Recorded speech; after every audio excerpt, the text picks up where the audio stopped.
क्या इस देश में जो लोग राजा बन गए हैं आजकल के, क्या वो बुद्ध के विचारों पर देश को चला रहे हैं क्या? और अगर नहीं चला रहे तो बुद्ध के मानने वालों की जिम्मेदारी क्या है? मैं आपसे सवाल करने आया हूं। बुद्ध के विचारों के खिलाफ कौन खड़ा था? कौन चाहता था कि बुद्ध की किताबें जला दी जाएं और जलाई नहीं गई क्या? बुद्ध के विचारों को मिटाया नहीं गया क्या? लेकिन वो क्या है ना, खेती किसानी वाले ढेर सारे लोग गांव के आए होंगे, हम भी किसानों के ही बच्चे हैं। कुछ जमीन बंजर हो तो भी कुछ बीज ऐसे होते हैं कि बंजर जमीन पर भी फेंक दो तो धरती का सीना चीर करके लहलहाते हुए खड़े हो जाते हैं। उस तरह के विचार का नाम है तथागत बुद्ध, जिनको मारने से कोई मारा नहीं। दुनिया के बाकी देशों में बुद्ध का विचार फैल गया। हम लोग तो आज पाखंड और अंधविश्वास में गिरते जा रहे हैं। बुद्ध ने कहा कि कोई ईश्वर नहीं होता, कोई आत्मा नहीं होती, और आज अगर ये बात बोल दो तो हम नागपुर पहुंचेंगे, बाद में 4 मुकदमा हमारे ऊपर पहले हो जाएगा कि ये आस्था पर चोट कर रहे हैं। हमारी भावनाएं आहत हो गई हैं। दुनिया में सबसे बड़ा धर्म होने का दावा करने वाले लोग और उनकी भावना ऐसी छुई मुई होती है कि 2 बात से आहत हो जाती है। और पाखंड और धर्म में अंतर होता है। दिल से मानो जिसे मानते हो, हमें कोई ऐतराज नहीं, लेकिन पाखंड में आने वाली पीढ़ियों को अगर भर दोगे तो ये आने वाली पीढ़ियां 25 साल बाद क्या होंगी? ये गोबर खाएंगे। याद रखना, एक पीढ़ी का पाखंड अगले पीढ़ी के लिए परंपरा बन जाता है और तीसरी पीढ़ी के लिए इतिहास बन जाता है। और ये बहुत गंभीर बात मैं आपसे कह के जा रहा हूं। खाने को अन्न पैदा करने वाले हमारे देश के कमेरा लोग, हजारों साल पहले इस देश में हमारे लोगों ने पहचाना कि कौन सी फसल को खेत में पैदा करना है, किससे अनाज बनेगा और किससे जंगल में जहरीला है उसको मत खाना। कोई डॉक्टर इंजीनियर शोध किया था क्या? इस देश में धोबी था, धोबी ने पहचाना कि किस मिट्टी से कपड़ा धुला जाएगा। इस देश में कुम्हार था, जिसने पहचाना कि किस मिट्टी से बर्तन बनाया जाएगा। इसमें बढ़ई था, जिसने लकड़ी से औजार बनाया। लोहार आया तो लोहे से औजार बनाया। इस देश में तमाम कमेरा लोग आए तो ये देश रहने लायक बना। और जब ये देश 90% लोगों का रहने लायक बना, भारत का संविधान लागू हुआ और जब देश के विश्वविद्यालय बने तो हमारे लोगों को 90% कुलपति बनाया क्या? वहां आपके बच्चों को एंट्री ही नहीं है। 1% भी सरकारी नौकरी नहीं बची इस देश में। बेचने वाले ने गुलशन बेच दिया और हम आप चुपचाप बैठ के देख रहे थे। उसका क्या है? उसने तो कही दिया था कि हमारा क्या है जी, हम तो फकीर आदमी हैं, झोला लेके चल देंगे। हम तो सोचते हैं कि आपके और हमारे बच्चों का क्या हो। उसके तो आगे नाथ न पीछे पगहा, हमारे यहाँ यूपी में कहा जाता है। और हमारे यहाँ पूरा परिवार बचा हुआ है, और परिवार को, बच्चों को कौन सा भारत छोड़ के जाओगे? शिक्षा बची नहीं, सरकारी स्कूल बर्बाद हो गया। 4000 रुपए फीस थी जो 40,000 हो गई 10 साल में। कोई हाथ उठा के बता दे जिसकी कमाई 10 गुना बढ़ गई हो, खर्चा 10 गुना बढ़ गया। नमक महंगा, सरसों का तेल महंगा, डीजल पेट्रोल महंगा। झूठा बोला था कि 35 रुपए में पेट्रोल मिलेगा, कितने रुपए मिल रहा है? 100 रुपए में। हिंदुओं को मिल रहा है, मुसलमानों को मिल रहा है। प्याज महंगी, नमक महंगा, घी महंगा, सरसों का तेल महंगा, LPG सिलेंडर महंगा, सब कुछ महंगा आपकी जेब से निकाल दिया। और जैसे आपका हाथ जेब पे जाता है, आप कहते हो अरे हम तो लुट गए, तब तक कहता है कहां जेब देख रहे हो, उधर देखो धर्म खतरे में है, वो दूसरे धर्म वाले तुम्हारे धर्म पर आ रहे हैं हमला करने, चलो धर्म बचाने चल जाओ। आपका बच्चा अनपढ़ है, बेरोजगार है, वो हाथ में तलवार लेके धर्म बचाने चला गया। और इस देश में शासन करने वाले नेता चाहते हैं कि आप पाखंडी बन जाओ, अंधविश्वासी बन जाओ। इस अंधविश्वास और पाखंड का धर्म से कोई रिश्ता नहीं है, ये मेरी बात को नोट कर लीजिएगा। धर्म दिल में है, जिसके लिए कबीर ने कहा था कि कस्तूरी कुंडल बसे और मृग ढूंढे बनमाए, ऐसे घट घट राम है दुनिया देखे नाए। केवल धर्म की बात नेता इसलिए करता है क्योंकि आपको लड़ाए वो आपस में। आबादी 90% हमारी, ताकत सबसे ज्यादा हमारी, और आज पूरे देश में कोई दलित मुख्यमंत्री नहीं है। बताओ सही कह रहा हूं कि गलत कह रहा हूं? एक भी दलित नहीं, क्योंकि सब आपस में लड़ रहे हैं, नई नई पार्टी बन रही, और 100 साल उस संगठन का हो गया, आज तक उसमें कोई टुकड़ा नहीं हुआ। हमारे यहाँ टुकड़े पर टुकड़े होते गए। जिसके मन में जाति और सामंती कीड़ा हो, वो इंसान का दुश्मन बन जाता है। तथागत बुद्ध इंसान को इंसान बनाने का नाम है। आज मैं आपसे निवेदन करने जा रहा हूं, किसी दलित परिवार के ऊपर कोई हमला करने आए तो ओबीसी समाज के लोगों, भाई के सामने भाई बनकर खड़े हो जाना। किसी आदिवासी से कोई जल जंगल जमीन छीनने आए तो एससी और ओबीसी के लोगों उसके साथ खड़े हो जाना। और जब किसी मुसलमान को धर्म के नाम पर लिंचिंग करने के लिए आगे कोई आए तो एससी एसटी ओबीसी आपका जिम्मेदारी है कि सांप्रदायिकता के सामने चट्टान बनकर बाबा साहब का संविधान लेकर खड़े हो जाना। इस देश में धर्म की आग का नफरत न लगने देना, ये हमारी और आपकी जिम्मेदारी है। कार्यक्रम में इस बड़े मंच पर हमें आमंत्रित किया और आप सबसे मिलने का एक मौका दिया है। इसके लिए इंजीनियर प्रशांत मिश्राम जी, सचिन जी और तमाम इनके साथियों का मैं हृदय से आभारी हूं कि आपने हमें मौका दिया कि इस पावन जमीन पर आने का और आप सबसे मुलाकात करने का ये सौभाग्य मिला। और इस कार्यक्रम के आयोजकों को एक और बात के लिए मैं बधाई देना चाहता हूं, धन्यवाद कहना चाहता हूं। और वो धन्यवाद और बधाई इस बात के लिए कि जिन महापुरुषों से हम हिम्मत हौसला लेते हैं, ताकत लेते हैं, विचार का दर्शन लेते हैं, तथागत बुद्ध से लेकर के बाबा साहब डॉक्टर भीमराव अंबेडकर तक संतों, गुरुओं, महापुरुषों का जो पूरा एक सफर हमारे साथ दिशा दिखाने के लिए चलता है, उनमें सबसे बड़े नायक बाबा साहब डॉक्टर भीमराव अंबेडकर के अस्थि कलश को आप सबके बीच दर्शन के लिए एक मौके के रूप में ले आए और हमें भी इसका लाभ प्राप्त हुआ। इसके लिए भी मैं आयोजन समिति का बहुत आभारी हूं और बहुत उन्हें धन्यवाद देता हूं, क्योंकि हमारा मानना है कि व्यक्ति मर जाते हैं, विचार कभी नहीं मरा करते। और जो व्यक्ति विचार में तब्दील हो जाए, उनकी कोई ना अंतिम यात्रा होती है, ना अंतिम अवशेष होता है। जब भी मानवता को जरूरत पड़ती है, जब भी मनुष्यता पर संकट आता है, मानववादी विचार के वो सारे नायक अपने किताबों और विचारों के साथ मानव को मानव के बराबर बनाने की लड़ाई में सबसे आगे मशाल बनकर खड़े होते हैं। इसलिए तथागत बुद्ध से लेकर डॉक्टर अंबेडकर तक हमारे लिए कल भी थे, आज भी हैं और हमेशा आगे मार्गदर्शन की तरफ से मौजूद रहेंगे। इस बात को मैं स्वीकार करता हूं। और इस आयोजनों को बहुत सारे आयोजनों में इस तरह के कार्यक्रम होते रहे हैं। ज्यादातर बड़ी उम्र के लोग आते हैं, जो समझे हुए हैं, जो जागे हुए हैं, जो सब समझते और जानते हैं, वही सारे लोग इकट्ठा होते हैं। आपस में ही समझे हुए लोगों को समझा हुआ आदमी समझा रहा होता है और सब समझ करके फिर वापस लौट जाते हैं। नए लोगों को जोड़ने में मुश्किल आती है।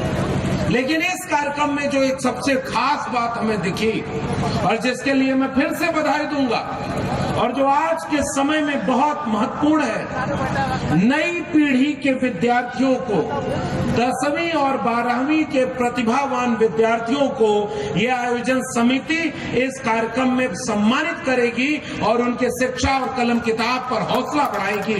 इसके लिए मैं आयोजन समिति का बहुत आभारी हूं, क्योंकि वही नई पीढ़ी के बच्चे हैं जो 10वीं 12वीं तक शिक्षा पाने के लिए पहुंचे हैं।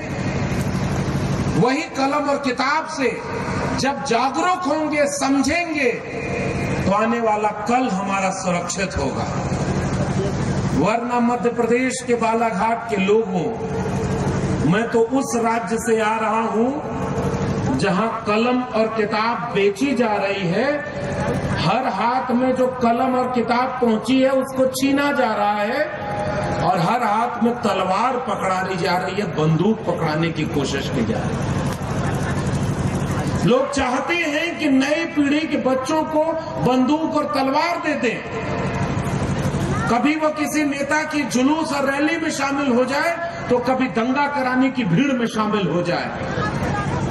उसे ये समझाते हैं कि तुम्हारा धर्म खतरे में है मैं इस बालाघाट की विकास समिति को बधाई देता हूं, जिसने विद्यार्थियों को प्रोत्साहित करते हुए इस सभा में एक पैगाम देने का काम किया है। कोई धर्म खतरे में नहीं है, अगर खतरे में है तो कलम खतरे में है। बाबा साहब का संविधान कलम की बात करता है। शस्त्र पूजन होता है ना, शस्त्र क्यों पूजते हो भाई? अरे पूजने का है तो कलम पूजो, जिससे बड़ा हथियार आज की तारीख में दूसरा कोई शस्त्र नहीं है। इसलिए सबसे बड़ा हथियार है कलम। जिस कलम ने इस देश को एक नायक और एक मसीहा दिया, जिसका नाम है बाबा साहब भीमराव अंबेडकर, वो कलम से बने थे, वो किसी हथियार से नहीं बने थे। और मैं एक और बात कहता हूं बालाघाट के लोगों, बौद्ध सम्मेलन हो रहा है, बुद्ध की बात होगी, बुद्ध के विचार होंगे। बुद्ध ने क्या कहा था? दुनिया भर के मनुष्यों इंसानों एक हो जाओ। काम, क्रोध, लोभ, मोह, अहंकार, इस तरह के विकारों को छोड़ो। शील की बात की थी बुद्ध ने, करुणा की बात की थी बुद्ध ने, मैत्री की बात की है बुद्ध ने। और आप क्या कर रहे हो? क्या इस देश में जो लोग राजा बन गए हैं आजकल के, क्या वो बुद्ध के विचारों पर देश को चला रहे हैं क्या? और अगर नहीं चला रहे तो बुद्ध के मानने वालों की जिम्मेदारी क्या है? मैं आपसे सवाल करने आया हूं। क्या बुद्ध के विचारों को मानने वालों की केवल इतनी जिम्मेदारी है कि जितने लोग बुद्ध के विचारों को माने वो एक जगह इकट्ठा हो जाएं, रस्मी तौर पर एक आयोजन कर लें कि धम्म चक्र प्रवर्तन दिवस है, हम उसका उत्सव मनाएंगे? ये अच्छी बात है और मैं इसके लिए बधाई देता हूं आप सबको। लेकिन उस उत्सव मनाने के बाद जब उत्सव खत्म हो जाएगा, ये कार्यक्रम खत्म हो जाएगा, आप घर लौटेंगे, तब अपने समाज में बुद्ध के विचारों को फैलाने के लिए आप क्या कर रहे हैं? ये सवाल आपसे आने वाली पीढ़ियां पूछेंगी। अगर हम और आपको पता है कि ये देश अगर बुद्ध के विचारों का देश बन जाए तो कभी पहले सोने की चिड़िया रहा हो या ना रहा हो हमें नहीं पता, लेकिन अगर बुद्ध के विचारों पर चले तो ये वाकई सोने की चिड़िया बन जाएगा। इस बात का भरोसा हम तथागत बुद्ध के विचारों से लेते हैं। इसलिए हम सब ने इस देश से मोहब्बत की है और बुद्ध का मतलब किसी एक देश का नहीं है। यहां तो ये सवाल भी इस देश के नागरिकों को पूछने का वक्त है कि जब बुद्ध ने ज्ञान की बात की, करुणा की बात की, प्रेम की बात की, बुद्ध के खिलाफ युद्ध छेड़ने वाले बुद्ध के बाद कौन लोग थे जिन्होंने यहां से लेकर के पूरे देश में जहां जहां बुद्ध के अवशेष थे उनको मिटाने का काम किया, उनकी किताबों को जलाने का काम किया ताकि बुद्ध को इस भारत से मिटा दिया जाए। ये इतिहास सही है कि नहीं सही? और ये इतिहास हम और आप नहीं जानते क्या? बुद्ध के विचारों के खिलाफ कौन खड़ा था? कौन चाहता था कि बुद्ध की किताबें जला दी जाएं और जलाई नहीं गई क्या? बुद्ध के विचारों को मिटाया नहीं गया क्या? लेकिन वो क्या है ना, खेती किसानी वाले ढेर सारे लोग गांव के आए होंगे, हम भी किसानों के ही बच्चे हैं। कुछ जमीन बंजर हो तो भी कुछ बीज ऐसे होते हैं कि बंजर जमीन पर भी फेंक दो तो धरती का सीना चीर करके लहलहाते हुए खड़े हो जाते हैं। उस तरह के विचार का नाम है तथागत बुद्ध, जिनको मारने से कोई मारा नहीं। दुनिया के बाकी देशों में बुद्ध का विचार फैल गया। आज दुनिया के कई देश बुद्ध के विचारों को जीते हैं, बुद्ध के विचारों को अपनाते हैं। और हमारे देश में बुद्ध के विचारों को दूर दूर तक केवल रस्म के तौर पर अपनाया जा रहा है। छोड़ दीजिए, बाबा साहब डॉक्टर भीमराव अंबेडकर ने तो बहुत बड़ी हिम्मत कर दी, वो हिम्मत शायद हम में अभी नहीं है। बाबा साहब ने कहा कि मैं हिंदू धर्म में पैदा हुआ क्योंकि ये मेरे वश में नहीं था, लेकिन मैं हिंदू में मरूंगा नहीं, ये मेरे वश में है। और उन्होंने बुद्धिज्म स्वीकार करके एक रास्ता दिखा दिया कि अगर कुछ न कर पाओ तो बुद्ध के विचारों को जन जन तक पहुंचाना और बुद्धिज्म के रास्ते को दुनिया को बताना कि ये रास्ता कैसे प्रेम और इंसानियत का रास्ता है। हम लोग तो आज पाखंड और अंधविश्वास में गिरते जा रहे हैं। बुद्ध ने कहा कि कोई ईश्वर नहीं होता, कोई आत्मा नहीं होती, और आज अगर ये बात बोल दो तो हम नागपुर पहुंचेंगे बाद में, 4 मुकदमा हमारे ऊपर पहले हो जाएगा कि ये आस्था पर चोट कर रहे हैं, हमारी भावनाएं आहत हो गई हैं। दुनिया में सबसे बड़ा धर्म होने का दावा करने वाले लोग और उनकी भावना ऐसी छुई मुई होती है कि 2 बात से आहत हो जाती है। बताइए कोई बात है ये? हमारी भावनाएं ये सवाल आपसे पूछती हैं, तथागत बुद्ध कौन थे? उन्होंने जो सवाल पूछा उसका जवाब कौन देगा? उन्हें तो कोई भावना आहत करने वाला नहीं मिला। तथागत बुद्ध के विचारों को नौजवानों और युवाओं को मैं कह रहा हूं, अपने इतिहास को जानो। महात्मा कबीर जब उस विचार को आगे बढ़ाए तो उन्होंने कहा कि मोको कहां ढूंढे रे बंदे, मैं तो तेरे पास में। ना मैं मंदिर, ना मैं मस्जिद, ना काबे कैलाश में, ना मैं जप में, ना मैं तप में, ना मैं व्रत उपवास में, खोजी हो तो तुरते मिले हो पल भर की तलाश में। कहें कबीर सुनो भाई साधो, मैं तो हूं विश्वास में। क्या कबीर भावना आहत नहीं कर गए? मैं आपसे जानना चाहता हूं, कबीर तो इसी देश में पैदा हुए, कबीर तो कथित तौर पर उसी धर्म से आते थे। क्या पूछा कबीर ने? माला तो कर में फिरे, जीप फिरे मुखमाई, और मनवा तो 34 फिरे, यह तो सिमरन नाय। क्या लिखा कबीर ने? मन ना रंगाए रंगाए जोगी कपड़ा। और मैं उत्तर प्रदेश से आता हूं, जब मैं जोगी कह रहा हूं तो आप उसका अर्थ कुछ और मत ले लीजिएगा। मैं कबीर के जोगी की बात कर रहा हूं। कबीर लिखते हैं, मन ना रंगाए रंगाए जोगी कपड़ा, ब्रह्म छोड़ आसन लागे बैठे और ब्रह्म छोड़ पूजन लागे पथरा, और मुडवा मुड़ाए और सिरवा मुड़ाए, दढ़िया बढ़ाए जोगी हो गई ना बकरा, और मन ना रंगाए रंगाए जोगी कपड़ा। ये मैं नहीं कह रहा, महात्मा कबीर ने अपनी कबीर वाणी में ये लिखा हुआ है। किसी ने कबीर के ऊपर मुकदमा नहीं चलाया और कबीर के घर पर कोई बुलडोजर नहीं चलाया। आज कबीर होते तो क्या होता? और अगर कबीर उसी उत्तर प्रदेश में होते, काशी में होते, तो क्या होता? उनके घर पे 4-6 बार बुलडोजर और 8-10 मुकदमे में कबीर जेल में होते, या कोई लिंचिंग कर देता कि तुमने हमारी भावना को आहत कर दी। क्या यही भारत बनाने के लिए महात्मा बुद्ध से लेकर महात्मा कबीर ने, महात्मा रविदास ने, तथागत बुद्ध के विचारों को आगे बढ़ाने वाले फूले, अंबेडकर, पेरियार ने इसी भारत का सपना देखा था, जिसमें धर्म के नाम पर दंगा कराया जाएगा और विवेक शून्य कर दिया जाएगा? सोचो मत, अंधभक्ति करो। और अंधभक्ति करने के लिए तैयार क्या किया जा रहा है? हलवा खाने वाले मनुष्यों को कहा जा रहा है गोबर खाओ। ये आपका नया भारत बनाया जा रहा है। देखिए कि नहीं बालाघाट वालों, वो वीडियो देखिए कि नहीं? एक नौजवान रोटी लेके आता है, होंगे हम लोग सैंडविच बनाते हैं तो मेयोनीज लगाते हैं, अब वो गोबर लगा करके बढ़िया अपना खा रहा है। हमको कोई दिक्कत नहीं, पाव भर गोबर खाओ या 1 किलो गोबर खाओ, हमको कोई दिक्कत नहीं। खुद खाओ, अपने घर वालों को खिलाओ। लेकिन हम इंसान बनना चाहते हैं, क्योंकि जिस गाय का गोबर तुम खाते हो उस गोबर को गाय का बछड़ा भी नहीं खाता, वो गाय का दूध पीता है भाई। इसलिए इसमें कोई भावना तो आहत नहीं होगी।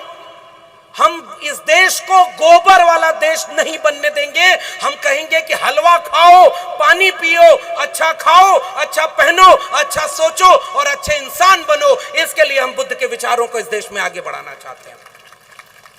और इस देश में शासन करने वाले नेता चाहते हैं कि आप पाखंडी बन जाओ, अंधविश्वासी बन जाओ।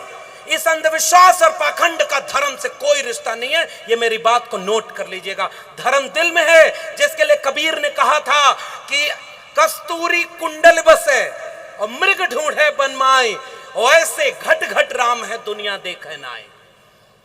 केवल धर्म की बात नेता इसलिए करता है क्योंकि आपको लड़ाए वो आपस में।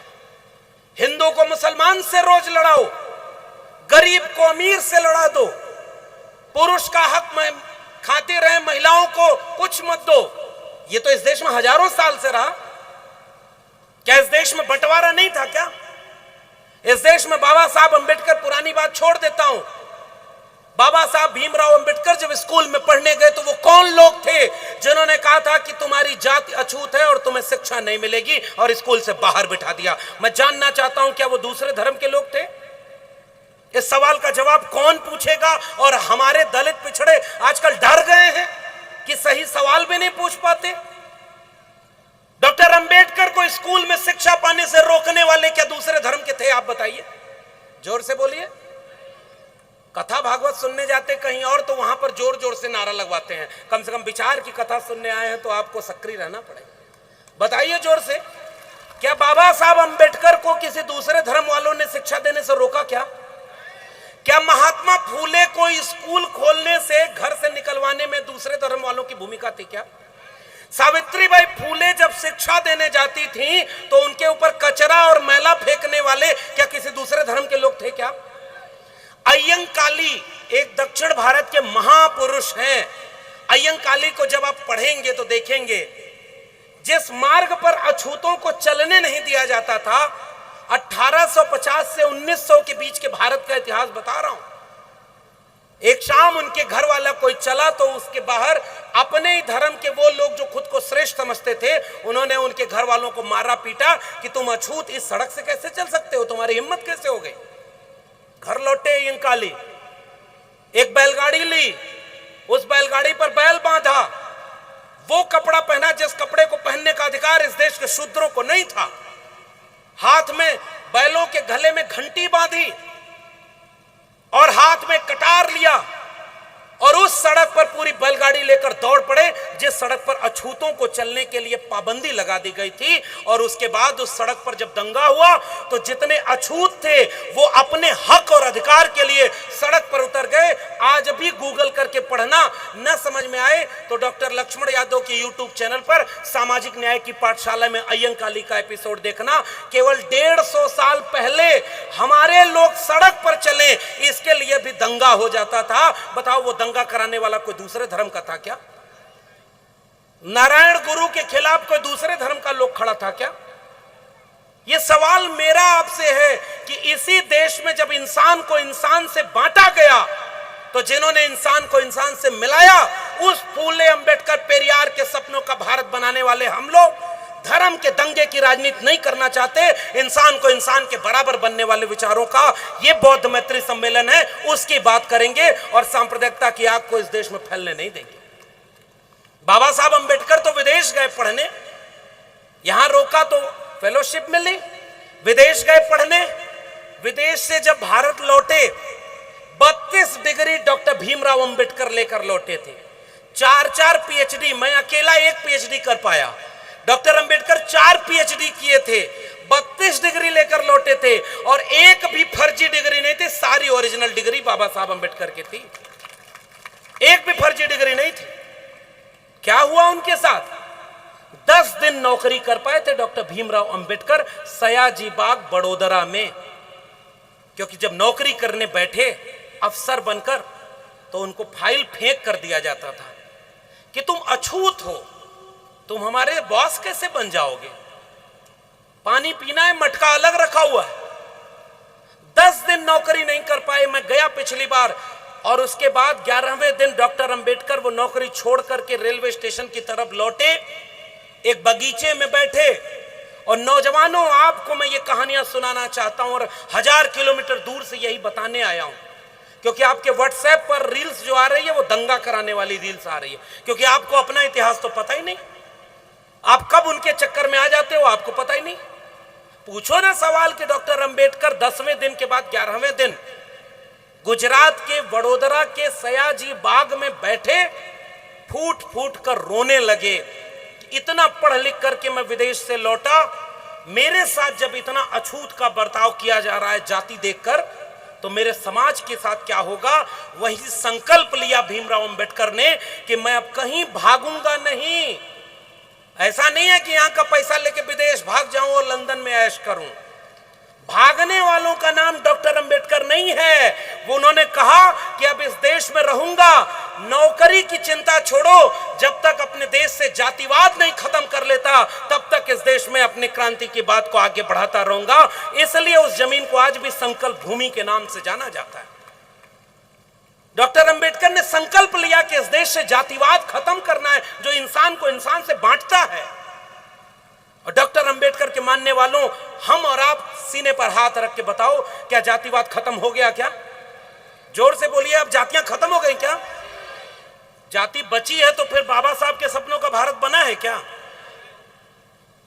यही नागपुर जहां विचारों का है, एक बुद्ध का विचार है और दूसरा मनु का विचार है। एक तरफ उसी नागपुर में एक पर विचार वाले लोगों का मुख्यालय है, तो उसी नागपुर में बाबा साहब की दीक्षा भूमि भी है।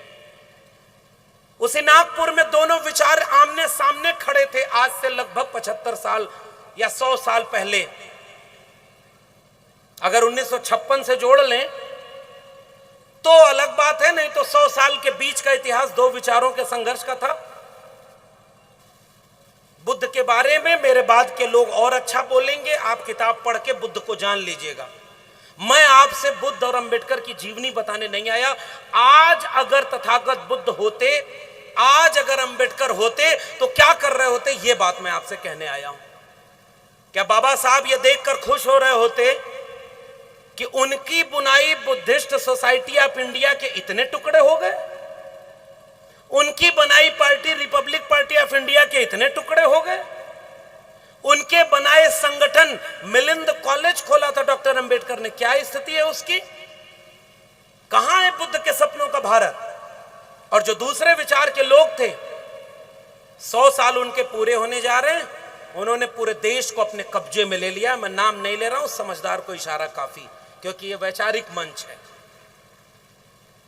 संचालक महोदय ने कहा कि मेरी एक किताब आई है, यहीं स्टॉल लगाया है उन्होंने, प्रोफेसर की डायरी। मेरी किताब है इसलिए मैं नहीं कहूंगा कि खरीद कर पढ़ लीजिएगा जाते समय।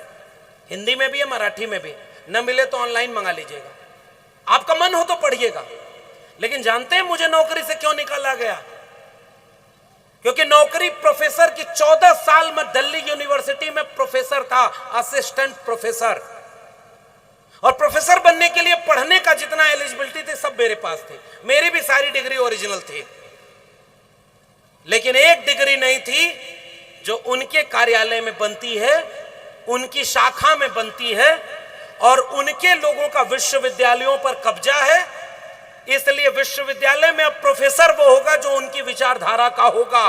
डॉक्टर अंबेडकर के बात करने वाला, डॉक्टर लोहिया की बात करने वाला, संविधान की बात करने वाला कोई डॉक्टर लक्ष्मण यादव उनको नहीं चाहिए। इसलिए वो ताकतवर थे, उन्होंने डॉक्टर लक्ष्मण यादव को नौकरी से निकाल फेंका, और आज मैं बेरोजगार आपके सामने बैठा हूं। बताइए जंग कौन जीता? वो जीता जिसने लक्ष्मण यादव जैसे लोगों को नौकरी से निकालने की हिम्मत दिखा दी, और हम नहीं रोक पाए। गलत किया, खुलेआम गलत किया, लेकिन नहीं रोक पाए हम उन्हें। लेकिन नौकरी का सवाल तो मेरा है, छोड़ दीजिए। जिस गांव में घुसने नहीं दिया जा रहा, आवाज इंडिया के हमारे दोस्त प्रफुल्ल आए हुए हैं, रास्ते में हम लोग यही बात कर रहे थे कि लोकतंत्र कहां बचा है। जिस गांव में उनको घुसने नहीं दिया जा रहा था, उस गांव से 50% वोट लेकर चुनाव जीत गए, क्योंकि मशीन ईवीएम वाली 99% चार्ज है। वोट कहीं डालो जाएगा वहीं, अगर गलत हुआ तो। कुछ बचा है क्या? गलत है कि सही है? आप नहीं समझ रहे क्या? खुले आम इस देश में घोटाला हो रहा है। आपका वोट चुरा लिया जाएगा, आपको पता ही नहीं चलेगा। महाराष्ट्र वालों, ये जितने लोग महाराष्ट्र से आए हैं उनको पता होगा, कुछ दिन में उनके यहाँ पे चुनाव होने वाले, देख लेना क्या होगा। 90% जिन्हें कहते हो, वो 90% आपस में 90 कैंडिडेट खड़ा करके सब लड़ेंगे, और 10% वाला फिर चुनाव जीतेगा, ये देखिएगा, क्योंकि बंटवारा हमने किया। तो जब राजनीति तय करती है कि प्रोफेसर कौन बनेगा, राजनीति तय करती है कि स्कूल में फीस कितनी होगी आपके बच्चों की, राजनीति तय करती है कि सिलेबस में क्या पढ़ाया जाएगा, राजनीति तय करती है कि खाद की बोरी में कितनी खाद मिलेगी, राजनीति तय करती है कि किसानों की आय दोगुनी हुई कि नहीं हुई, राजनीति तय करती है कि 15 लाख आया, 2 करोड़ आया कि नहीं आया रोजगार। जब सब कुछ राजनीति तय करती है, तो क्या आप बिना राजनीति के देश में सुरक्षित और अपने आने वाले बच्चों के भविष्य को बचा लेंगे? मैं आपसे जानना चाहता हूं, क्या स्कूल कॉलेज विश्वविद्यालय उतने बचे हैं जितने बचने चाहिए? जो बच्चे हमारे आपके सामने पैदा हो रहे हैं, अगर आप और हम सक्षम होंगे तो क्या सोचेंगे कि हम अपने बच्चों को अच्छी शिक्षा दें। सोचेंगे कि नहीं सोचेंगे? अगर 1 रुपया भी आप बचाएंगे तो सोचेंगे कि हमारा बेटा या बेटी किसी अच्छे स्कूल में पढ़ाई करने जाए, बड़ा होकर डीएम बने, एसपी बने, कलेक्टर बने, मेडिकल ऑफिसर बने, डॉक्टर, इंजीनियर बने, उद्योगपति बने, देश चलाए। लेकिन जिस स्कूल में आप अपने बच्चों को भेजने जा रहे हैं, अगर वो सरकारी स्कूल है तो वहां मास्टर नहीं है, सरकारी स्कूल की बिल्डिंग टूट रही है, गांव में पढ़ाने वाला कोई अच्छा सरकारी स्कूल बचा नहीं, और प्राइवेट स्कूल की फीस इतनी महंगी है कि गरीब आदमी अपने बच्चों को अच्छी शिक्षा नहीं दिला पाएगा। बताइए, सच कह रहा हूं कि गलत कह रहा हूं? मध्य प्रदेश का ये इलाका, आपको अपनी राजधानी जाना पड़ेगा तो 5 घंटे 7 घंटे लगेगा। आपके इलाके का सबसे अच्छा सरकारी स्कूल कौन सा है? मैं आपसे सवाल पूछता हूं। कोई एक स्कूल भी सरकारी ऐसा बचा है जिसको आप कहो कि मैं अपने बच्चों को वहां पढ़ाऊं? इस देश में डीएम के बच्चे, एसपी के बच्चे, अधिकारी के बच्चे, प्रोफेसर के बच्चे क्या सरकारी स्कूल में पढ़ते हैं? जोर से बोलिए, पढ़ते हैं क्या? गरीब के बच्चे पढ़ते हैं कि नहीं? जिसके जेब में पैसा नहीं है उसी के बच्चे सरकारी स्कूल में पढ़ रहे हैं ना, और जिसकी जेब में पैसा है उसके बच्चे कहां पढ़ रहे हैं? प्राइवेट स्कूल में। महंगी फीस है, 20,000, 50,000 रुपए, लाख रुपए फीस देते हैं। अच्छे स्कूल में अपने बच्चों को पढ़ा रहे हैं, फिर उसके बाद उनके बच्चे यहां से डीयू में पढ़ने जाएंगे, जेएनयू में पढ़ने जाएंगे, और उसके बाद अगर और पैसा उनके पास है तो अशोका यूनिवर्सिटी में बीए की डिग्री दिल्ली यूनिवर्सिटी में 4,000 रुपए 1 साल की फीस में मिलती थी, अशोका यूनिवर्सिटी में 4 लाख रुपए में मिलती है। दिल्ली में रहने का खर्चा 1 महीने का अगर 20,000 रुपए है, बताओ बालाघाट के कितने लोग अपने बच्चों को पढ़ाने दिल्ली यूनिवर्सिटी भेज पा रहे हैं? गए थे क्या? जा पा रहे हैं क्या? आपके बच्चे यहीं पैदा हुए, गरीब पैदा हुए, गरीब बढ़े, गरीबी में ही रोटी का जुगाड़ करते हुए मर जाएंगे। यह इस देश का भारत बनाया जा रहा है नया। और अगर अमीर का बच्चा पैदा हो रहा है तो वो देश में बड़े बड़े अच्छे स्कूल में पढ़ाई करने जाता है, और अच्छा अगर उनका बाप हुआ, मां हुई, तो विदेश में अपने बच्चों को पढ़ने भेज रहे हैं। डॉक्टर बाबा साहब अंबेडकर तब बने जब उनको भी पढ़ने का मौका मिला और डिग्रियां पूरी करने के लिए विदेश से लौट करके आए थे। क्या आपके बच्चों को अच्छी शिक्षा मिलने का रास्ता बचा है कोई? शिक्षा, मान लीजिए इस देश में 100 रुपया का कुल बजट है, 100 रुपया में से 10 साल पहले 4.5 रुपया, 4.8 यानी 5 रुपया शिक्षा पर खर्च होता था 100 रुपया में से। 2024 के बजट में 100 रुपया में से 2.5 रुपया केवल शिक्षा पर खर्च किया जा रहा है। 10 साल में शिक्षा का बजट घटा के आधा कर दिया गया। इस देश में स्कूल खोलने की जरूरत थी क्या? आबादी बढ़ रही है तो और नए स्कूल खोले जाने चाहिए थे ना। 2-4 किलोमीटर कोई गरीब आदमी है तो अपने बच्चों को अच्छे स्कूल में भेजने के लिए नजदीक में स्कूल होना चाहिए। और पता है मध्य प्रदेश में क्या हुआ?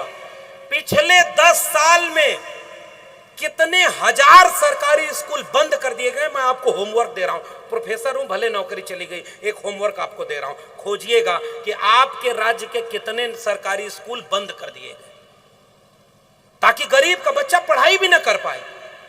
किसे चिंता है गरीब के बच्चे को? क्योंकि जो नेता कुर्सी पर बैठा है उसका बेटा सरकारी स्कूल में पढ़ता ही नहीं। जो नेता धर्म के नाम पर इस देश में आग लगाते हैं, उन नेताओं के बेटे बेटियां इन सरकारी स्कूल, सरकारी विश्वविद्यालयों में पढ़ते ही नहीं। गरीब का बेटा बेटी पढ़ता है। और आज भी इस देश में 3% हायर एजुकेशन है। और आसान समझाऊं, 100 अगर नौजवान हैं, 100 में केवल 3 नौजवान हायर एजुकेशन में जा पाते हैं, यानी रिसर्च करने, बीए और एमए की डिग्री तक पहुंच पाते हैं। 100 में 3। और प्रोफेसर बनने के लिए, पीएचडी करने के लिए 100 में 1 जाता है कोई। और उनमें से प्रोफेसर बनने लायक 100 में 1/4 बचते हैं। फिर वैकेंसी आती है, लेटरल एंट्री, बिना आरक्षण के आरक्षण खत्म, क्योंकि दिल्ली की कुर्सी पर एक ओबीसी मुक्त प्रधानमंत्री बैठा है। और ओबीसी ने ही आरक्षण खत्म किया। लेटरल एंट्री से ज्वाइंट सेक्रेटरी बनाए जाएंगे। विश्वविद्यालयों को निजी हाथों में बेचा जाएगा। न्यू एजुकेशन पॉलिसी 2020 गूगल करके पढ़ना नौजवानों, आपके काम की चीज बता रहा हूं कि इस देश का स्कूल का शिक्षा व्यवस्था अब निजी हाथों में बेच दी गई है। जैसे आपका खेत बेच दिया गया, आपको पता ही नहीं चला। मैं यूपी से आता हूं, वहां खाद लेने के लिए रात भर लाइन लगानी पड़ती है। बीमार हो जाओगे तो दवाई नहीं मिलेगी सरकारी स्कूल, सरकारी अस्पताल में। अगर आपकी जेब में पैसा है तो किसी अच्छे हॉस्पिटल में जाओ, लीवर भी ट्रांसप्लांट करा के जिंदा रहो। और गरीब हो, खांसते खांसते मर जाओ, कोई पूछने वाला आपको नहीं मिलेगा। बताओ सही कह रहा हूं गलत कह रहा हूं? जिस देश में पढ़ाई बर्बाद कर दी जाए और देश सोया हुआ रहे, शिक्षा बचाने न सड़क पर उतरे, जिस देश में दवाई महंगी कर दी जाए और गरीबों की पहुंच से दूर कर दी जाए, दवाई बचाने जो देश सड़क पर न उतरे, उस देश का नेता धर्म के नाम पर दंगा कराए और देश चुपचाप दंगे में शामिल होता जाए, तो क्या यह आश्चर्य है क्या? 100 में 3 लोग पढ़ाई किए तो 100 में 97 जो अनपढ़ रह गए, उनको तो कुछ पता ही नहीं कि शिक्षा क्या होती है। तो एक भीड़ तैयार होगी कि नहीं जिसको शिक्षा मिली ही नहीं, उसको समझदारी मिली ही नहीं, उसे अच्छा बुरा पता ही नहीं। मैं फिर से कह के जा रहा हूं, बालाघाट के लोगों, खोजना आपके इलाके का सरकारी अस्पताल और सरकारी स्कूल कितना बर्बाद हुआ है। 4000 रुपए 2010 में फीस थी। जब मेरी प्रोफेसर की डायरी जब आप पढ़ेंगे तो उसमें पाइएगा, और मैं इसलिए इस किताब का जिक्र कर रहा हूं। मैं नौकरी से निकाल दिया गया, बड़ी बात यह नहीं है। भीख मांग के 35 साल गुजारा करने वाले हम नहीं हैं, अपनी मेहनत से यहां तक का रास्ता तय करने वाले हैं। नौकरी नहीं रहेगी तब भी कुछ करके गुजारा कर लेंगे, क्योंकि उन्होंने भी नौकरी से निकालने के पहले मेरे पास ऑफर दिया था कि डॉक्टर लक्ष्मण, तुम इलाहाबाद यूनिवर्सिटी के गोल्ड मेडलिस्ट हो। गोल्ड मेडल समझते हैं ना, topper of the batch. Allahabad university के तुम गोल्ड मेडलिस्ट हो। तुम दिल्ली यूनिवर्सिटी के एपीआई में 100 में से 96 नंबर तुम्हारा है। सबसे सीनियर फैकल्टी तुम हो। हम तुम्हें नौकरी से नहीं निकालेंगे, समझौता कर लो, सच बोलना बंद कर दो। फिर आप सोचो, मेरे सामने रास्ता। फूले से उनके पिता गोविंदराव फूले ने कहा कि तुम धर्म के खिलाफ काम कर रहे हो, कि अछूत बच्चों और लड़कियों को शिक्षा देने के लिए स्कूल खोल रहे हो। ज्योतिबा फूले ने कहा कि आपका कैसा धर्म जो शिक्षा देने से रोके। पिता ने कहा कि चाहे जो हो, धर्म के खिलाफ काम नहीं होने दूंगा।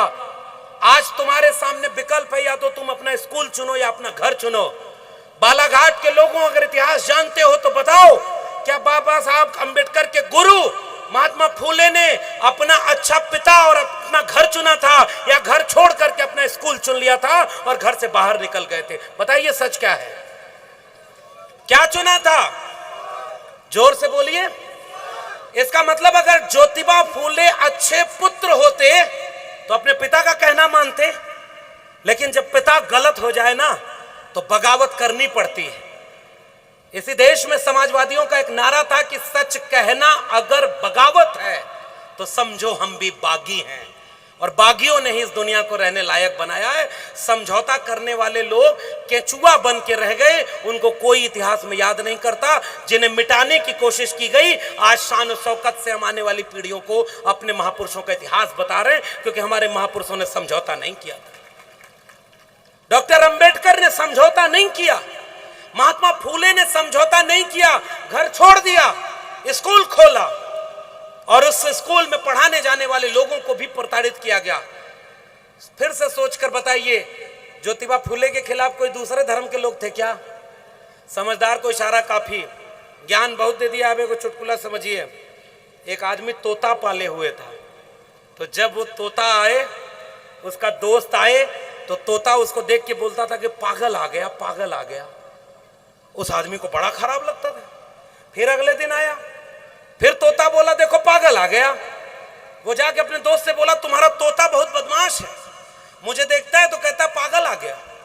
मालिक आया और तोते के सामने बोला कि सुनो तोते, ये हमारा सबसे अच्छा दोस्त है, इसको तुम कभी पागल अब मत कहना। तोता बोला ठीक है। दोस्त भी खुश हुआ, घर गया। अगले दिन दोस्त फिर आया, तोता दोस्त को देख रहा है, कुछ नहीं बोला। दोस्त तोते को देख रहा है, कुछ नहीं बोला। जैसे ही वो खुशी खुशी घूमा, तोता बोला, सुनो, समझ तो गए ही होगे तुम। तो बिना नाम लिए भी अगर समझ जाएं तो समझदार वही हैं, क्योंकि इस मंच से किसी अरे गरे नेताओं का नाम लेना मैं उचित नहीं समझता। जिस मंच का नाम तथागत बुद्ध से जुड़ा हो, उस पे हम महापुरुषों का ही नाम लिया करेंगे। लेकिन खतरा जो हमारे सामने है, उससे भी आगाह करना हमारी जिम्मेदारी है, क्योंकि ये कार्यक्रम खत्म होने के बाद आपके इलाके में ढेर सारे कार्यक्रम होंगे जिसमें आपके बेटा बेटी को बुलाया जाएगा। धर्म खतरे में है, आओ बचाने चलते हैं। उनसे पूछना कि बालाघाट का स्कूल खतरे में था, तब तुम क्यों नहीं आए? मेरी शिक्षा खतरे में थी, तब तुम क्यों नहीं आए? मेरी कलम को जब बेचा जा रहा था, तब तुम क्यों नहीं आए? मुझे रोजगार नहीं मिल रहा है, बेरोजगारी से पूरा बालाघाट पटा हुआ है, तुम रोजगार दिलाने क्यों नहीं आए? और जब भी हम हक की बात करेंगे, इस देश के SC ST OBC संविधान की बात करेंगे, तो तुम्हारा धर्म खतरे में आ जाता है। इसलिए मैंने कहा था कि सवाल मेरी नौकरी का नहीं था। मेरे सामने कहा गया चुप हो जाओ, तब मैंने कहा था कि जुल्म के साये में लब खोलेगा कौन, और हम भी चुप रहे तो फिर बोलेगा कौन। बाबा साहब अंबेडकर नौकरी बचाए होते और चलाए होते तो हम महापुरुष बना के उन्हें कभी याद नहीं कर पाते। मैं भी अपनी नौकरी के लिए समझौता कर लेता तो आपके सामने कभी आंख मिलाने की हिम्मत नहीं कर पाता। हालांकि हमारे लोग बहुत सारे समझौता किए हुए हैं। हमारे लोग वहां भी बैठकर जय भीम बोलते हैं, फलाने के बगल में, समझ रहे हैं ना, आएंगे उनको समझौता करने वाले लोग आगे नहीं बढ़ाते। और मैं अपना इतिहास केवल बालाघाट के लोगों आपसे साझा करके जा रहा हूं। मैं कोई नई बात कहने आपसे नहीं आया। मैं जानता हूं कि इस मंच पर मुझसे वरिष्ठ लोग बैठे हुए हैं। मेरी जितनी उम्र नहीं होगी उतना संघर्षों में खपा देने वाले लोग आपके सामने बैठे हैं। इस पंडाल में बहुत सारे बुजुर्ग लोग बैठे हैं, संघर्ष किया उन्होंने, तब ये हमारे लायक जमीन बनी थी। हमारी जितनी उम्र नहीं है उतना इन्होंने संघर्ष किया। लेकिन सच बताओ, नौजवानों को अगर हम ये पीढ़ी की बात नहीं समझा पाए तो ये संघर्ष बर्बाद हो जाएगा कि नहीं बर्बाद। याद रखना, एक पीढ़ी का पाखंड अगले पीढ़ी के लिए परंपरा बन जाता है और तीसरी पीढ़ी के लिए इतिहास बन जाता है। और ये बहुत गंभीर बात मैं आपसे कह के जा रहा हूं।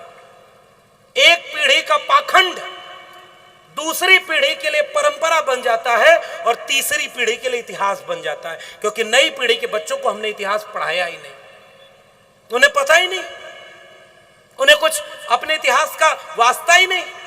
और दूसरी तरफ विचारधारा वाले लोग एकजुट हैं। वो क्या कर रहे हैं? बाबाओं को एंट्री दे दी है। यही मध्य प्रदेश का एक वो बाबा है, उसका एक वो कथा मैंने सुनी। वो सब कथा जब सुनाता है तो 1-1.5 लाख लोगों की भीड़ होती है। पता है कि नहीं, कई करोड़ रुपए का तो उसका पूरा व्यापार होता है बाबाओं का। और जब वो कथा सुना रहा था तो मैंने सुना कि अगर आपका बेटा या बेटी स्कूल में अच्छे से पढ़ाई न कर पाए, जिस दिन उसका एग्जाम हो वो लगे कि फेल हो जाएगा, बेलपत्री लेना, उस पर शहद लगाना और एक जगह पर जाकर चिपका देना, आपका बेटा पास हो जाएगा। बोलो ताली। और उसी बाबा के बारे में कुछ दिन बाद अखबार खबर में छपी कि उसका अपना बेटा 8वीं में फेल हो गया।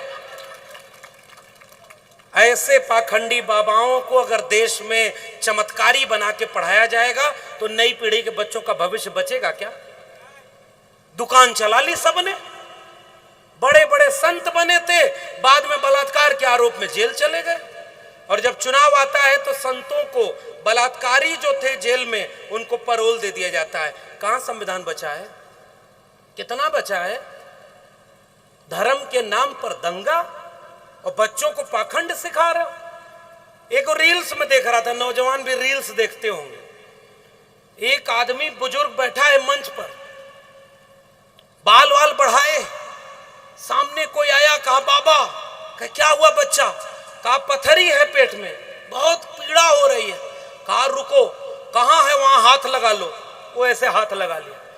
फिर उस बाबा ने कैंची हाथ से बनाई, आंख बंद करके 2 मंत्र पढ़ा और ऐसे फिश फिश करके ऑपरेशन कर दिया। उससे कहा देखो पथरी है, कहा नहीं, गायब हो गई। बाबा कही जय हो। बाबा कहा जाओ तुम्हारा कल्याण हो। मतलब हवा में ऑपरेशन कर देता है पथरी का। अरे भैया, अगर ऐसी बात है तो बालाघाट का जितना सरकारी अस्पताल है हर जगह एक एक बाबा बैठा दो, गरीब बच्चों का भी फ्री में ऑपरेशन हो जाए, जो बीमार है उसको दवाई मिल जाए और भारत दुनिया का सबसे निरोगी देश बन जाए। दुनिया का और कोई देश देखा है जिसमें हवा में कैंची से ऑपरेशन होता है? It's happen only in. ऐसा देश बना दिया पाखंडियों ने। ये पाखंड के धर्म है और पाखंड और धर्म में अंतर होता है। दिल से मानो जिसे मानते हो, हमें कोई ऐतराज नहीं, लेकिन पाखंड में आने वाली पीढ़ियों को अगर भर दोगे तो ये आने वाली पीढ़ियां 25 साल बाद क्या होंगी? ये गोबर खाएंगे।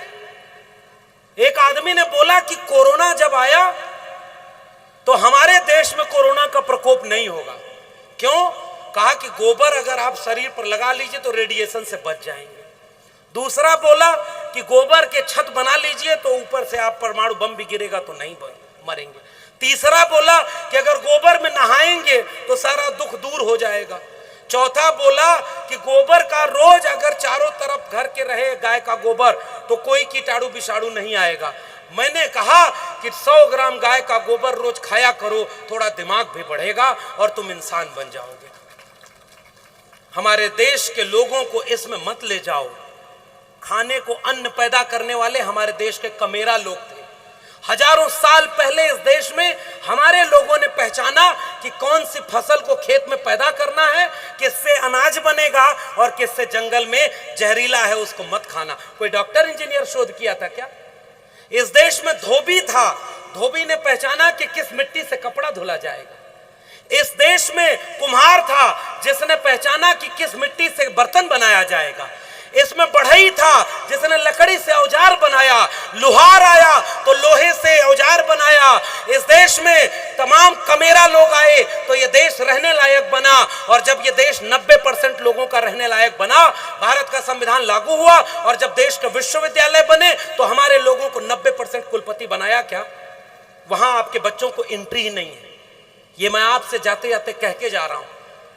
देश में 546 सेंट्रल यूनिवर्सिटीज हैं। 90% कितने हैं आपके पता है? 5% भी नहीं है। 6 SC, 6 ST और 36 OBC 4 साल पहले का आंकड़ा है। और 90% वाइस चांसलर कौन है? आपको तो पता ही नहीं साहब, क्योंकि आपके यहाँ का विश्वविद्यालय, ये प्रोफेसर साहब बैठे हुए हैं, नागपुर यूनिवर्सिटी में पढ़ाते हैं। अभी हमसे कुछ बच्चे मिलने आए, उन्होंने कहा साहब हम यूनिवर्सिटी में पढ़ते हैं, हमारी यूनिवर्सिटी में अगर उनको पता चल जाए कि ये शाखा से निकला मृग नहीं है तो इसको नौकरी नहीं मिलेगी। अब आप बताओ, आपके बच्चे पढ़ाई करें कि शाखा करें? तो विचार किसका जीत रहा है? बताओ आप। हमारे बुद्ध के सपनों का भारत कहां बना? अंबेडकर के सपनों का भारत कहां बना? फूले के सपनों का भारत कहां बना? और मैं नौकरी बचाते रह जाता तो ये लड़ाई लड़ने की जो असली जगह थी वहां हम चूक जाते। सुप्रीम कोर्ट में जस्टिस बनते हैं, चीफ जस्टिस बनते हैं। सुप्रीम कोर्ट जानते हैं ना, जिससे देश चलता है। पुलिस के लोग तमाम बैठे होंगे, जरा पता लगाना मध्य प्रदेश में कितने जिलों में डीएम, एसपी, थानाध्यक्ष, सचिव, प्रमुख सचिव, मुख्यमंत्री कार्यालय में 90% SC ST OBC के लोग बैठे हैं। पता लगाना। 10% भी हो जाए तो मैं अपनी बात से मुकर जाऊंगा। जिनकी आबादी 90%, वो देश चलाने में 10% भी नहीं, और जिनकी आबादी 10% भी नहीं, वो देश चलाने में 90% बैठे हुए हैं। फिर ये किसका देश बना? क्या यही सपनों का भारत है बाबा साहब के अम्बेडकर के? क्या इसी के लिए बुद्ध ने समता और न्याय का विचार दिया था? क्या इसी के लिए फूले ने कुर्बानी दी थी? ये गैर बराबरी बांट दी है देश को। 80 करोड़ लोगों को इतना गरीब बना दिया कि 5 किलो अनाज आपको मुफ्त में दे रहा है और कह रहा है जिंदा रहो। मैं जानना चाहता हूं वो 80 करोड़ लोग कौन हैं। इसलिए जाति जनगणना कराओ और बताओ कि ये भूखे कंगाल लोग कौन हैं और वो कौन लोग हैं जो देश को लूट रहे हैं। आपके भी घर में बहन बेटियां हैं, आपको भी शादी करनी होती है। जिसके घर में 2 बेटी हो जाए, अगर वो गरीब है, रात भर नींद नहीं आती कि बेटियों की शादी के लिए पैसा कहां से आएगा, दहेज कहां से दे पाएंगे। आज भी ये समाज दहेज लेता है। हमने तो शादी की तो ऐसी शादी की जिसमें लोगों को आश्चर्य हो गया। जाति तोड़ करके शादी की। अंबेडकर फूले पेरियार के मानने वालों, अपने भी दिल में हाथ रख के देखना कितने लोग आपने जाति तोड़ के शादी की है। बाहर बोलोगे जय भीम और अंदर अंदर से आप भी कलावा बांधे रहोगे, तो क्रांति कहां से होगी। यहां बोलोगे जय भीम और वोट दोगे उनको। ये बच्चियों की 2 बेटियां अगर जिसके घर में हो जाए, शादी करने के लिए रात भर नींद नहीं आती। गरीब आदमी अपने बेटियों की शादी करने के लिए भी सोचता है। और यही देश है जिसमें एक आदमी की बेटी की शादी, बेटा की शादी 3-3 महीने हो रही है। और देश नहीं, दुनिया भर के लोग वहां आ रहे हैं। कोई नाच रहा है, कोई गा रहा है। बताओ ये दोनों आदमी एक बराबर हैं क्या? एक आदमी के बच्चे की शादी 3 महीना हुई, वो भी इसी देश का नागरिक। और जिसके बच्चों की शादी नहीं हो रही है, पढ़ाई नहीं हो रही है, भूखे पेट एक आदमी। इस देश के 42% आबादी के लोग एक टाइम खाना खाते हैं, पता है आपको? एक टाइम पेट में रोटी ही नहीं जा रही। कौन है वो लोग? हजारों साल से जिनको जाति के नाम पर अपमानित किया गया, SC ST OBC, 90% भूखे वही गरीब लोग हैं। और कौन लूट रहा है इस देश को? इलेक्टोरल बॉन्ड किसके लिए आया? चंदा दो, धंधा लो। धंधा चलाना है तो चंदा दो, नहीं दोगे तो ED CBI भेज देंगे। और नारा लगाया था झूठा। वो लूट रहे हैं भारत को, मैं चैन से कैसे सो जाऊं। वो छीन रहे हैं भारत को, खामोश में कैसे हो जाऊं। हाँ, मैंने कसम उठाई है, मैं देश नहीं झुकने दूंगा। सौगंध मुझे इस मिट्टी की, मैं देश नहीं बिकने दूंगा। और जैसे ही वहां पहुंचा, रेल बेच दिया, बैंक बेच दिया, BSNL बेच दिया, MTNL बेच दिया, रेलवे की जमीन बेच दिया, सरकारी जमीन बेच दिया, एयरपोर्ट बेच दिया, हवाई जहाज बेच दिया। हवाई चप्पल वाले को बोला था हवाई जहाज में उड़ाएंगे, हवाई जहाज बिक गया। हवाई चप्पल वाला नीचे देखा तो हवाई चप्पल भी बिक गया। सब कुछ बेच दिया। और अंबेडकर के मानने वाले 90% लोग क्या कर रहे हैं? आरक्षण बचा पाए क्या अपना? अगर सरकारी शिक्षा और सरकारी नौकरी नहीं है तो आरक्षण कहां है? फिर संविधान कहां है? ये कड़वा सवाल अगर हम नहीं पूछेंगे तो कौन पूछ के जाएगा? 1% भी सरकारी नौकरी नहीं बची इस देश में। बेचने वाले ने गुलशन बेच दिया और हम आप चुपचाप बैठ के देख रहे थे। उसका क्या है? उसने तो कही दिया था कि हमारा क्या है जी, हम तो फकीर आदमी हैं, झोला लेके चल देंगे। हम तो सोचते हैं कि आपके और हमारे बच्चों का क्या होगा। उसके तो आगे नाथ न पीछे पगहा, हमारे यहाँ यूपी में कहा जाता है। ना आगे कोई न पीछे कोई। और हमारे यहाँ पूरा परिवार बचा हुआ है। और परिवार को, बच्चों को कौन सा भारत छोड़ के जाओगे? शिक्षा बची नहीं, सरकारी स्कूल बर्बाद हो गया। 4000 रुपए फीस थी जो 40,000 हो गई 10 साल में। कोई हाथ उठा के बता दे जिसकी कमाई 10 गुना बढ़ गई हो, खर्चा 10 गुना बढ़ गया। बताओ सही कह रहा हूं गलत कह रहा हूं? नमक महंगा, सरसों का तेल महंगा, डीजल पेट्रोल महंगा। झूठा बोला था कि 35 रुपए में पेट्रोल मिलेगा। कितने रुपए मिल रहा है? 100 रुपए में। और हिंदुओं को मिल रहा है, मुसलमानों को मिल रहा है। प्याज महंगी, नमक महंगा, घी महंगा, सरसों का तेल महंगा, LPG सिलेंडर महंगा, सब कुछ महंगा आपकी जेब से निकाल दिया। और जैसे आपका हाथ जेब पे जाता है, आप कहते हो अरे हम तो लुट गए। तब तक कहता है कहां जेब देख रहे हो, उधर देखो धर्म खतरे में है। वो दूसरे धर्म वाले तुम्हारे धर्म पर आ रहे हैं हमला करने, चलो धर्म बचाने चल जाओ। आपका बच्चा अनपढ़ है, बेरोजगार है, वो हाथ में तलवार लेके धर्म बचाने चला गया। मेरे प्रदेश की कहानी सुनाऊं? 69,000 शिक्षक भर्ती घोटाला हुआ। जिसको शिक्षक बनने था उसमें आरक्षण खत्म कर दिया। जब नौकरी मांगने सड़क पर गए तो पुलिस ने लाठी बरसाई। कुछ दिन बाद जब कांवड़ होने गए तो हेलीकॉप्टर से फूल बरसाया। दोनों का फर्क समझ लो, तय कर लो कि आपको कहां जाना है। धर्म और पाखंड की आड़ में आपके बच्चों का भविष्य बर्बाद है, इस बात को नोट कर लीजिएगा। जा सकता है ये प्रशांत मेश्राम जी, ये सचिन जी, ये तमाम लोगों की टीम ये कार्यक्रम कर रही है। और ये जिन बच्चों को सम्मान मिलेगा, अभी मैं उन नौजवानों को कह के जा रहा हूं, 10वीं 12वीं में जिन्होंने अच्छा परसेंटेज लाया है, भूखे रहना, प्यासे रहना, एक रोटी कम खाना, एक कपड़ा कम पहनना, 1 रुपया पाखंड और अंधविश्वास में खर्च मत करना, एक एक पाई पाई जोड़कर अपने बेटा बेटी को शिक्षा जरूर दिलाना और उनको पढ़ाना, ताकि वो आने वाली पीढ़ियों की गुलामी को दूर करने का काम कर सके। ये मेरा निवेदन है। मैं तो प्रोफेसर नहीं बन पाया। मेरी किताब पढ़ना, जब प्रोफेसर की डायरी, मैं भी जिस दिन प्रोफेसर बना था मेरे घर वाले खुशी के आंसू रोए थे, और जिस दिन नौकरी से निकाला गम के आंसू रोए कि तुम तो नौकरी भी नहीं बची, तुम ये कौन सा नया शिगुफा छोड़ दिए। मैंने कहा कि मैं जानता हूं कि नौकरी नहीं है तो पैसे नहीं होंगे, लेकिन मैं जो काम कर रहा हूं आने वाली पीढ़ियों के मुस्तकबिल को जगाने के लिए। आज देश के विश्वविद्यालय बर्बाद हो रहे हैं, ये बात कोई बताएगा नहीं, क्योंकि जो विश्वविद्यालय में है वो नौकरी बचाएगा। अगर वो सच बोल देगा तो उसको नौकरी नहीं करने दिया जाएगा, उसके ऊपर मुकदमा कर दिया जाएगा, कमेटी में उसको फंसा के उसका नौकरी छीन ली जाएगी। और जो विद्यार्थी पढ़ने जा रहा है वो भी नहीं बोलेगा, क्योंकि उसे भी उसे विश्वविद्यालय में पढ़ना है। एक प्रोफेसर बोला और उसने प्रोफेसर की डायरी लिख दी।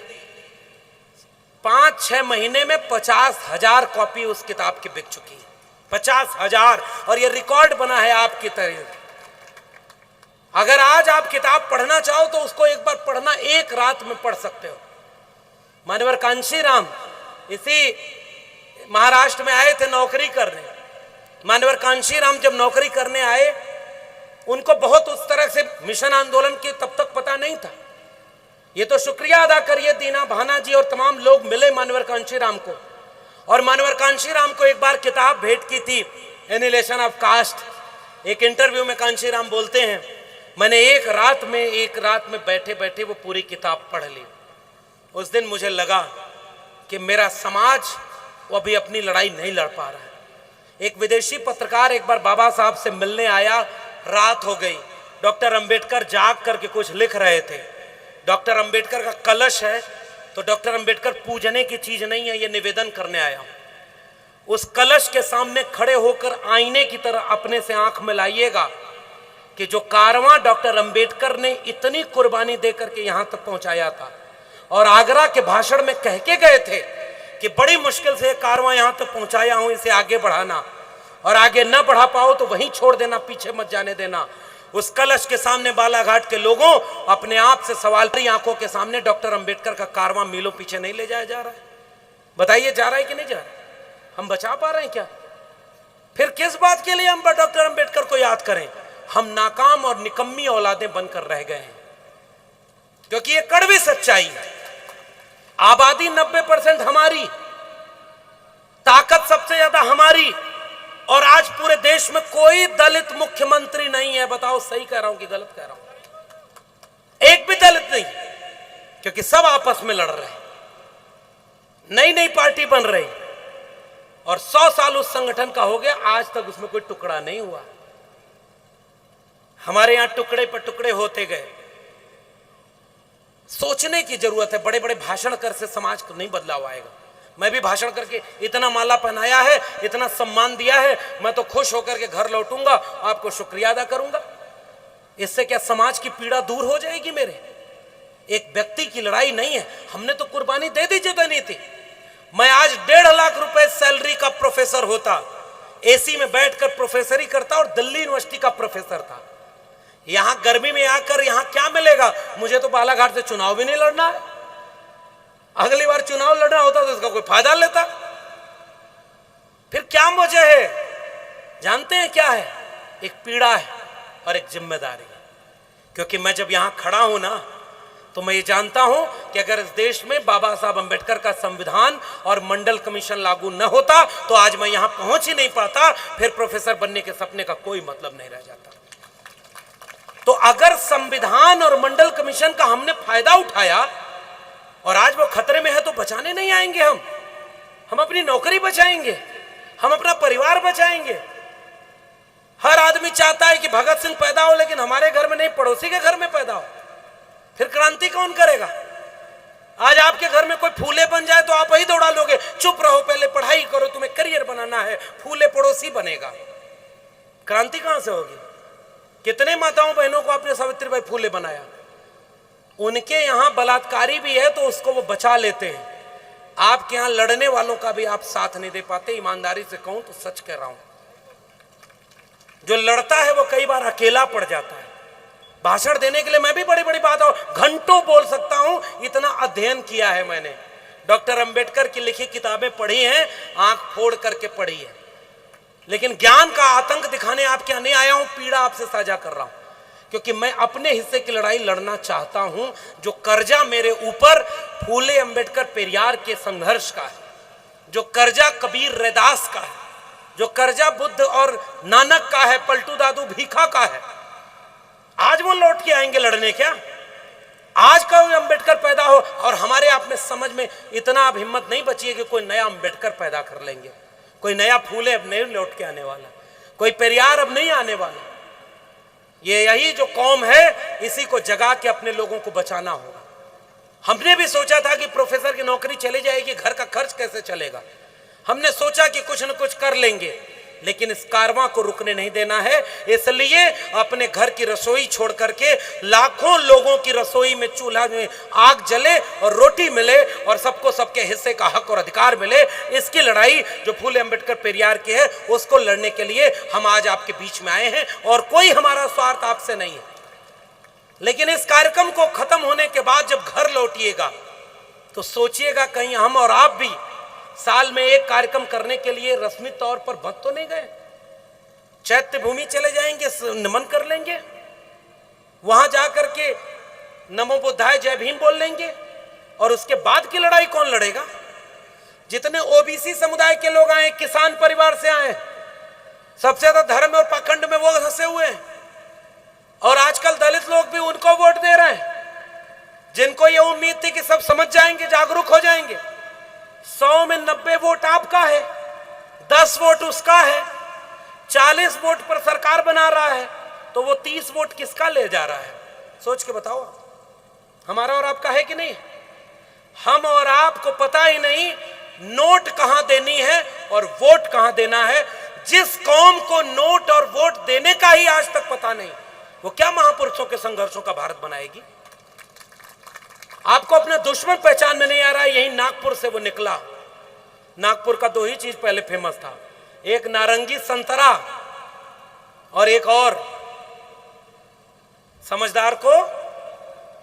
इसलिए पाखंड और अंधविश्वास से बचिएगा।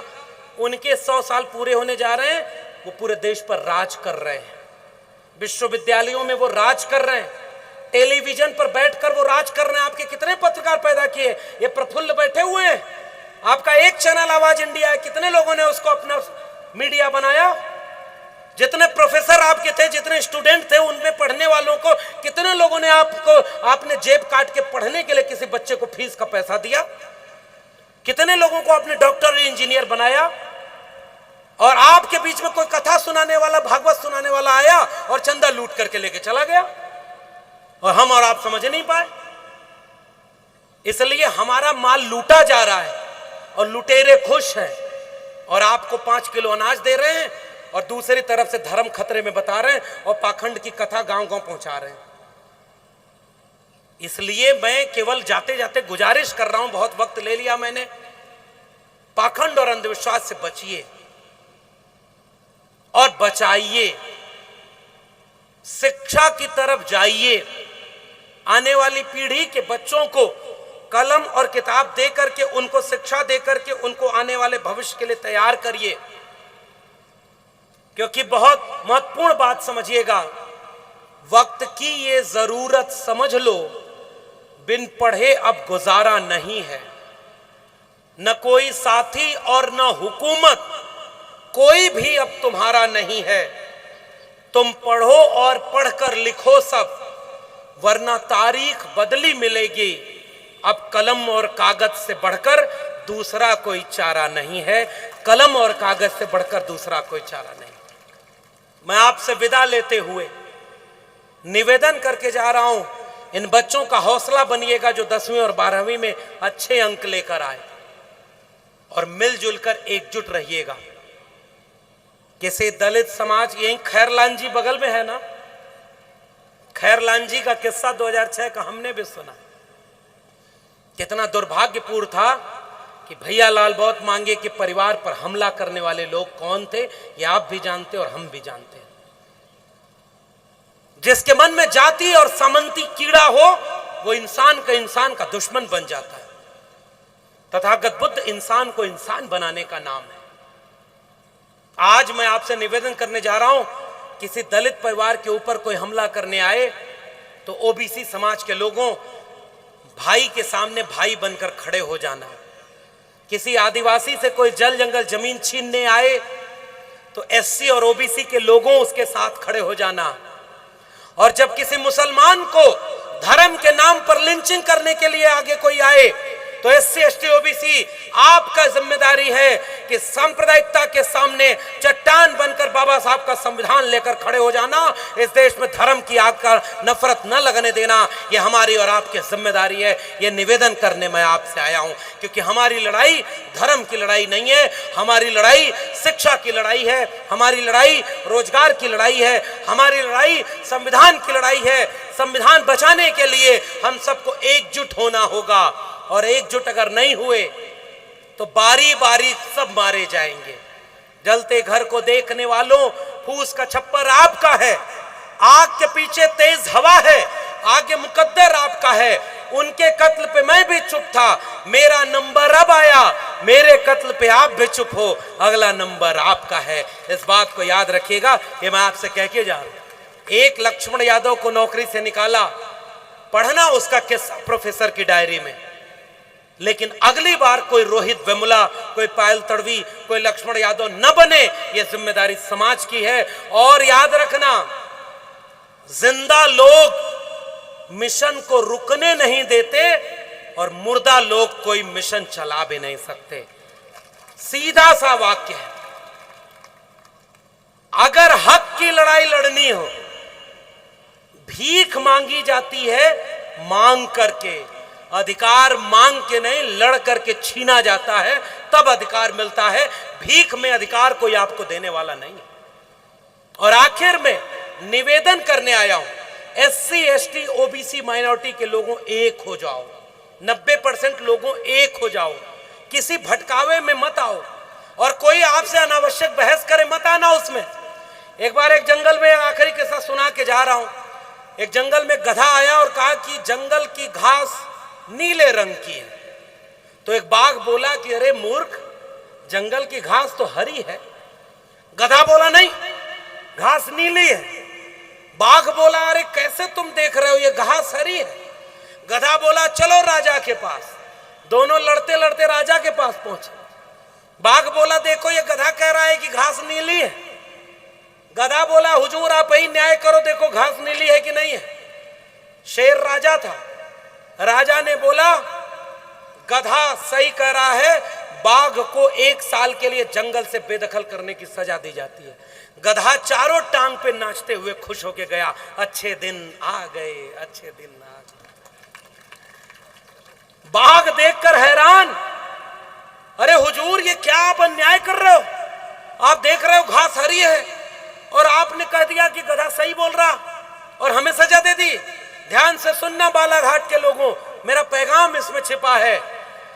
राजा ने बोला तुम्हें सजा इस बात की नहीं है कि तुम गलत बोल रहे हो, ये तुम सही बोल रहे हो कि घास हरी है, मैं भी देख रहा हूं, लेकिन सजा तुम्हें इस बात की मिल रही है कि तुम अपना सारा जरूरी काम छोड़कर एक गधे से बहस कर रहे हो।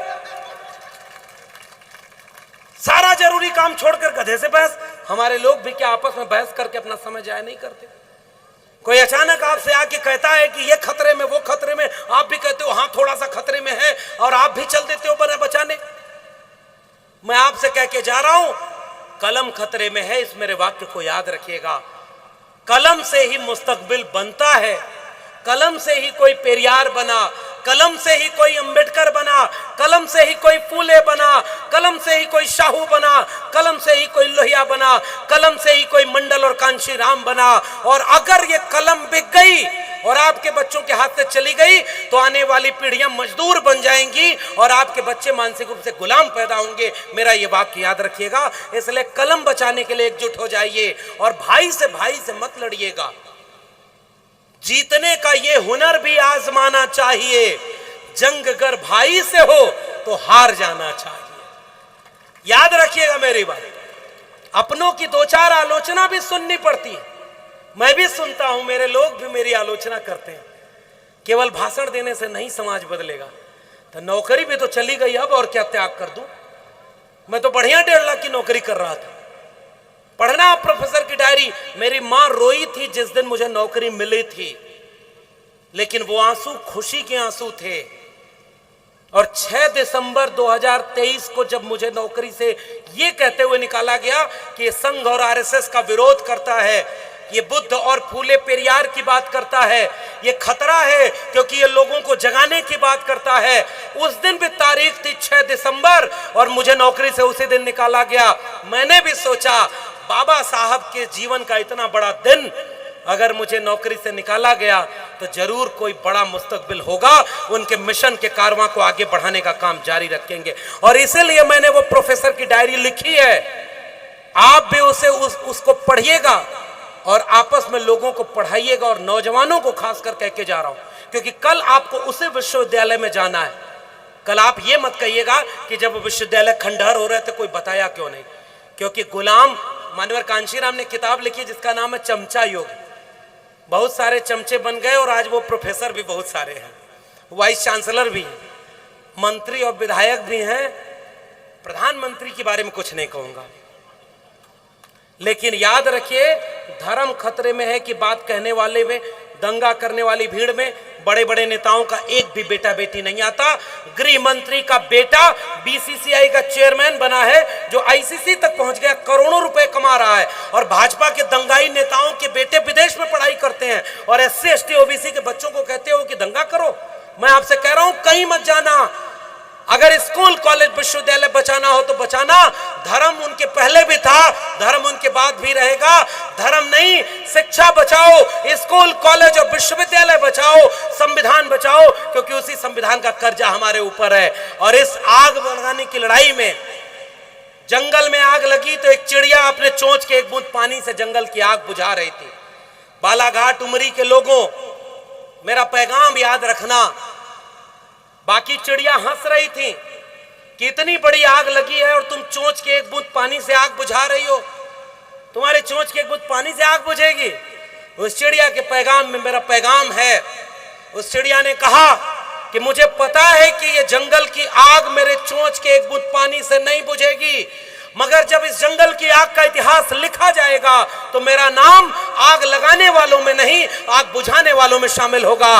इसलिए हम बुद्ध से लेकर बिरसा फुले अंबेडकर पेरियार के सपनों का भारत बनाने और संविधान का भारत बचाने के लिए इन दंगाइयों के सामने चुनौती बनकर कल भी लड़े थे, आज भी लड़ेंगे और आगे भी लड़ते रहेंगे, ताकि बुद्ध के सपनों का भारत बने, अंबेडकर के सपनों का भारत बने, फूले के सपनों का भारत बने और उस सपनों का भारत बने जिसके हर हाथ में कलम हो और हर हाथ में किताब हो। तब तक हमारी जंग जारी रहेगी। इसी उम्मीद के साथ आप सबको क्रांतिकारी जय भीम, जय मंडल, उल गुलान जिंदाबाद, इंकलाब जिंदाबाद, संविधान जिंदाबाद।